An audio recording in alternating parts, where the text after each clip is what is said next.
Pernah kenal manusia psiko yang kalau dilihat normal macam orang lain, tapi kalau tahu di sebalik manis kata-katanya, rupa-rupanya dia adalah pembunuh.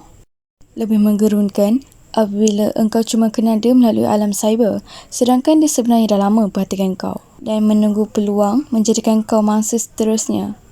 Seram tak? Itulah yang penulis nak sampaikan dalam buku ini. Kadang-kadang orang yang kita percaya itu yang akan beraniaya. Apabila sudah terkena, menyesal pun tak berguna. Sekurang-kurangnya, buku ini dapat mengingatkan kita supaya berhati-hati dengan jenayah cyber. Sebab sasaran mereka tidak mengenal usia dan bangsa. 5 kisah dengan jalan cerita berbeza, 5 kisah jenayah media sosial, 5 kali perasaan kau akan digoncang debar. Penuh suspense dan aksi. Adakah mangsa dalam 5 cerita ini dapat lepas daripada perangkap kejam sang suspek? Kisah yang pertama bertajuk Selfie Berdarah. Watak di dalam kisah ini ialah Mimi dan juga Mat Kacak. Mimi seorang remaja perempuan yang gemar berselfie. Pada suatu hari, Mimi mengambil gambarnya dengan menggayakan mulut muncung untuk dihantar di dalam media sosial. Dia berbuat demikian untuk meraih pujian daripada pengikut-pengikutnya di media sosial. Kemudian, dia mendapat notifikasi daripada Mat Kacak yang mengatakan bahawa cantiknya awak. Kemudian Mimi tersenyum simpul.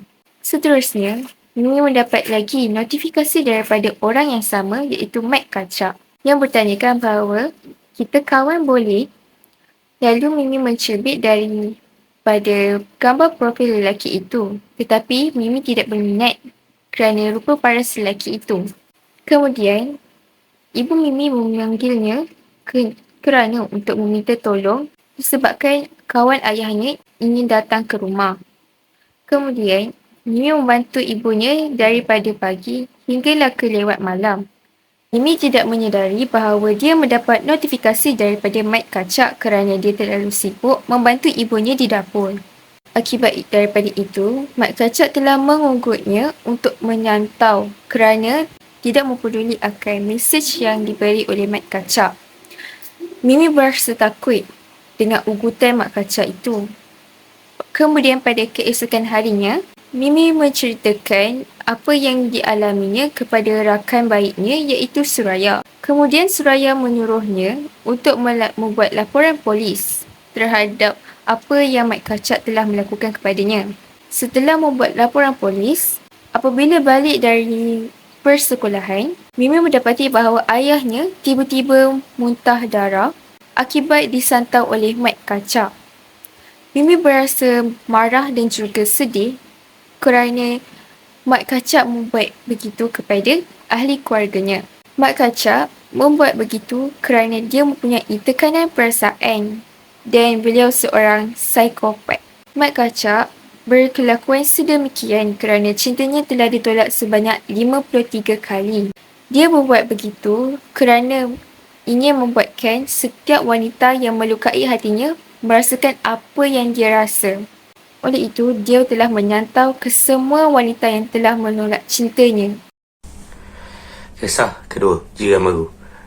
Cerita ini bermula dengan watak yang bernama Kal. Kal ialah seorang remaja yang berumur 16 tahun. Pada suatu hari, dia ternampak ada jiran baru yang akan berpindah ke sebelah rumahnya. Dia dapat diketahui bahawa jiran baru tersebut yang bernama Jauhari, dan Jauhari berpindah bersama anaknya, isterinya dan seorang lagi perempuan. Kal mempunyai seorang kawan yang bernama Aman. Aman mempunyai 2 set teropong untuk melihat bintang. Kal suka sangat dengan bintang-bintang di angkasa. Pada malam itu, Kal pergi ke rumah Aman untuk melihat set teropong itu. Apabila Kal melihat ke teropong itu, dia ternampak ada terlibat Jauhari memukul seseorang. Dia memberitahu Aman dan dua-dua remaja itu bermula rasa risau. Aman memberitahu ayahnya. Ayahnya pergi ke rumah Jauhari. Jauhari berkata tiada apa-apa yang berlaku. Kal berasa ada sesuatu yang tidak kena. Pada besoknya, Kal membuat strategi untuk pergi ke rumah Johari bila Johari tiada di rumah. Pada suatu hari, Johari dan anaknya dan isterinya pergi membeli barang. Kal mengambil keputusan untuk pergi pecah masuk rumah tersebut dan menyiasat apa yang berlaku. Apabila Kal dapat masuk ke rumah itu, dia melihat ada satu bilik yang terkunci sangat rapi dan mempunyai mangga. Dia cuba pecah masuk, tetapi Johari tiba datang di belakangnya. Kal tidak tahu untuk membuat apa. Dia mengambil sesuatu barang di tepinya dan memukul kepada Johari. Johari jatuh ke bawah. Kal menyepak pintu itu sampai pecah dan dia nampak ada seseorang perempuan yang berbadan lesu dan banyak kesan-kesan dipukul. Dia cuba untuk menyelamatkan perempuan itu, tapi Johari tidak membaginya. Apabila Kal cuba untuk menyelamatkan perempuan itu, Johari tembak lutut Kal. Kal merasa sakit, tapi dia tidak akan berputus asa untuk menyelamatkan seseorang perempuan. Kal pun tumbuk muka Johari dan Johari jatuh ke bawah. Pada masa itu, polis pun datang. Polis itu datang apabila Aman yang menelpon. Kal dan perempuan itu selamat. Kal dapat mengetahui bahawa perempuan itu bernama Maria. Maria dah lama hilang. Dan polis juga telah cuba untuk menyiasat situasi Maria. Kisah yang ketiga bertajuk Sayang Adik Sayang. Watak di dalam kisah ini ialah Encik Amar, Puan Wardah dan juga Daniel. Sayang Adik Sayang merupakan laman web lucah yang berkaitan dengan pedofilia. Encik Amar merupakan pemilik laman web tersebut. Penonton yang mahu melayari laman web itu perlu menggunakan kod, kata laluan dan perlu menghantar video yang tidak senonoh sebagai bahan bukti bahawa mereka masih lagi aktif di dalam laman web tersebut. Encik Amar merasakan niat dan identitinya dengan menjadi guru tuition supaya mudah untuk menangkap mangsanya.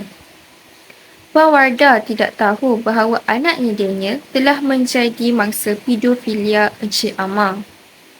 Encik Amar menggunakan ubat tidur yang diletakkan di dalam minuman mangsanya untuk memudahkan melakukan kerja terkutuknya itu. Puan Wahidah hanya mengetahui bahawa anaknya menjadi mangsa pedofilia apabila polis berjaya memberkas Encik Amar melalui surat khabar. Puan Wardah menyesali dengan tindakannya memaksa Daniel untuk menyertai kelas tambahan itu. Kisah keempat pula bertajuk Dendam Psikopat.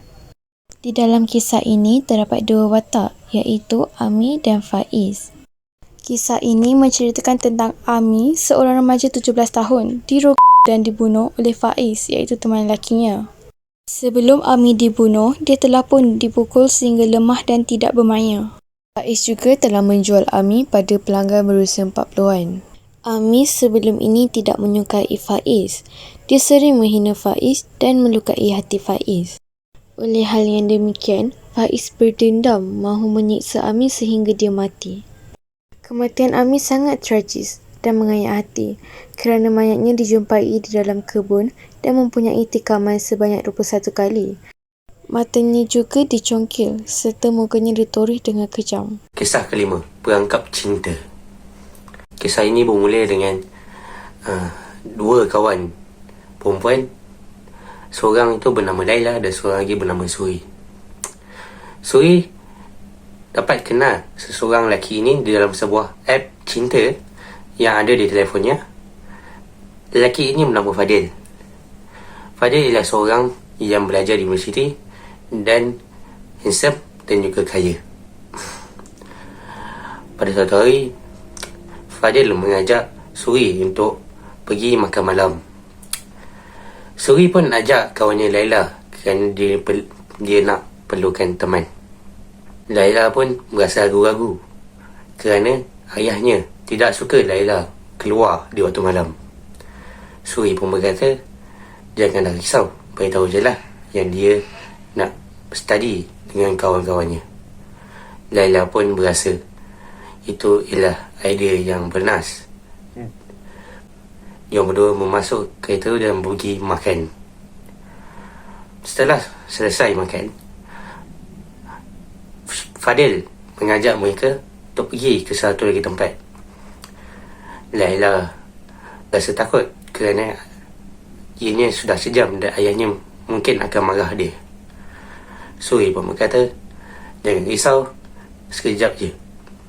Laila pun bersetuju dan ikut Fadil dan Syah pergi ke suatu lagi tempat. Mereka sampai ke sebuah tempat yang ada banglo besar. Fadil ajak mereka masuk ke rumah.